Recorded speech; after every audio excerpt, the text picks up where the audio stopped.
ആ ജിയാക്ക ആ അസ്സലാമലൈക്കും. വാലേക്കും സലാം.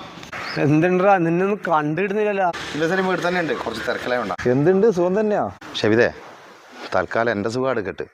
നീ നിന്റെ പുരക്ക് പോക്കില്ല അല്ലേ? ഇന്നലെ ഞാൻ വരുമ്പോൾ നിൻ്റെ വീട്ടിൻ്റെ കയ്യിലേ വന്നിന്. നിൻ്റെ ഉമ്മാനെ കണ്ടപ്പോൾ എനിക്ക് സങ്കടമായിപ്പോയി. നിൻ്റെ ഉമ്മ പറഞ്ഞൊരു വാക്കുണ്ട്, എന്താ അറിയോ?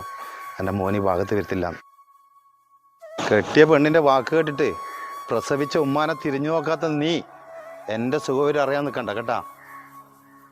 സലീമേ, ഞാൻ വരുന്നു. ഷെബിതേ, ഓൻ പറഞ്ഞാലും കാര്യമില്ലടാ. നീ ഇങ്ങനൊന്നും അല്ലാല. എനിക്കെന്താ പറ്റിയേ? ഭാര്യന്റെ വാക്ക് കൂടുതൽ കേൾക്കുന്ന ഞാനടക്കുന്ന എല്ലാ ഭർത്താക്കന്മാരും ഇതന്നെ ഒരു അവസ്ഥ.